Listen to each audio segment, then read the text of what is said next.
Man, Jamie Yuccas is following the deep freeze from Minneapolis. God bless those football fans. I mean, they're out there, they're having a good time. Unbelievable. What's the scene like out there now? Well, they had 4 or 5 layers on yesterday, Anne Marie, when I was talking to many of them, and it only stripped down to 2 so they could warm up once inside U.S. Bank Stadium to watch that Vikings game. By the way, that Vikings game was horrible if you were a Viking fan. Indianapolis just tore them apart, so I'm sure people not feeling it when they walked out of the stadium. I can tell you right now, it's above 0. Everybody here thrilled to wake up to temperatures around 11 degrees this morning. With the wind chill, it feels like 1 above 0. And I'm going to be honest, that even had me peeling off a layer before coming out here. You can feel a difference between below 0 and above 0. I know that sounds absolutely crazy to much of the country, but there definitely is a difference in terms of how you dress for it. We have seen a number of people on the pedestrian bridge using this morning. I could tell you yesterday, totally desolate. This is an area that gets people from northeast Minneapolis into downtown Minneapolis.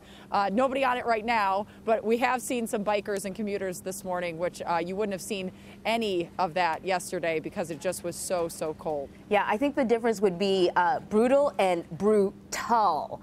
That's probably the only difference. Different kinds of brutal.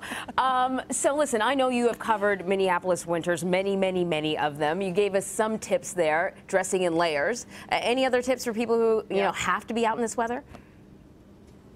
Yeah, you know, I know this storm system is moving east, and it's also moving somewhat to the south. A lot of people they don't usually have to deal with cold temperatures at all. I can tell you hand warmers come in very handy in these types of conditions. You also just need somewhere to go to warm up. Frostbite can settle in less than 10 minutes when you're talking about 35 degrees below 0, which is what people felt here yesterday when they were out tailgating, as we were talking about a few minutes ago, with the wind chill. But even in temperatures like this, frostbite can settle in within an hour or so. So you really, if you're going to be out an extended period of time, you need to think about how many layers you're going to put on in terms of long underwear. I was talking to a guy at a sporting goods store who told me, you know, the biggest layer of protection is, of course, your coat and what you can wear on the outside. You really want something that's going to cut the wind in terms, because the wind is usually what is the coldest. I can tell you right now, it just got a little windy and it smacks you in the face. But you also want to wear a hat. You know, Mom always told you, put your hat on before you leave the house.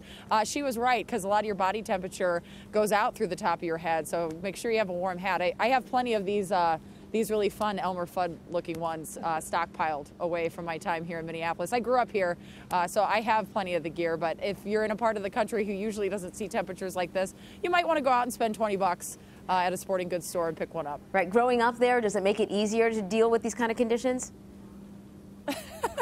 You know, I was thinking about that, especially yesterday when, like, the Holidazzle holiday market was shut down, the ice skating rinks were shut down, you have the tailgaters who are out and they're hardy Minnesotans, and I thought to myself, I don't really think I'm as tough as I thought I was, maybe, because it just hurts, Anne Marie. Right. Every part of your body hurts when it gets this cold. So no, I'm not that tough. I totally understand it. Growing up in Canada, people always ask me the same question, and no, I do not like it one bit.